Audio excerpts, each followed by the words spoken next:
Pride and Prejudice, by Jane Austen. Chapter 40. Elizabeth's impatience to acquaint Jane with what had happened could no longer be overcome, and at length, resolving to suppress every particular in which her sister was concerned, and preparing her to be surprised, she related to her the next morning the chief of the scene between Mr. Darcy and herself. Miss Bennet's astonishment was soon lessened by the strong sisterly partiality which made any admiration of Elizabeth appear perfectly natural, and all surprise was shortly lost in other feelings. She was sorry that Mr. Darcy should have delivered his sentiments in a manner so little suited to recommend them, but still more was she grieved for the unhappiness which her sister's refusal must have given him. "His being so sure of succeeding was wrong," said she, "and certainly ought not to have appeared, but consider how much it must increase his disappointment."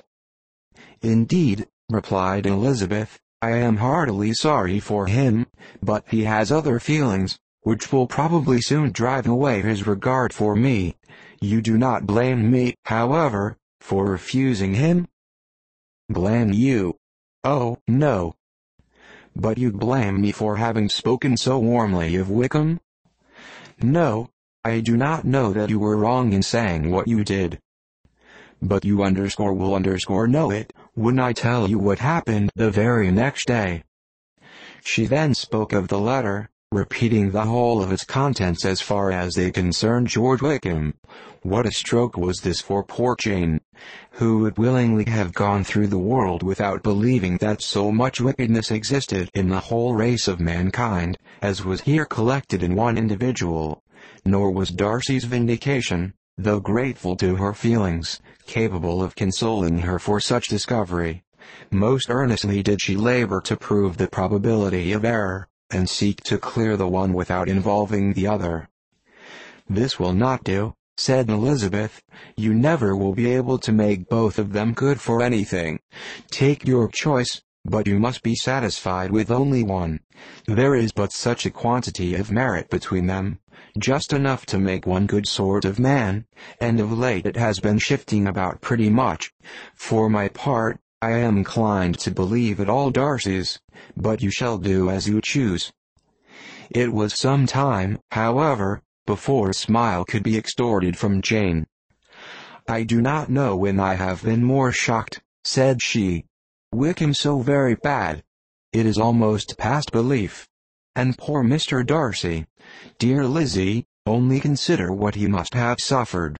Such a disappointment!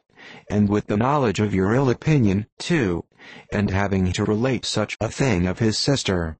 It is really too distressing. I am sure you must feel it so." "Oh, no, my regret and compassion are all done away by seeing you so full of both. I know you will do him such ample justice, that I am growing every moment more unconcerned and indifferent. Your profusion makes me saving, and if you lament over him much longer, my heart will be as light as a feather. Poor Wickham! There is such an expression of goodness in his countenance, such an openness and gentleness in his manner.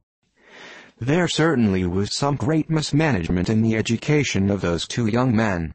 One has got all the goodness, and the other all the appearance of it.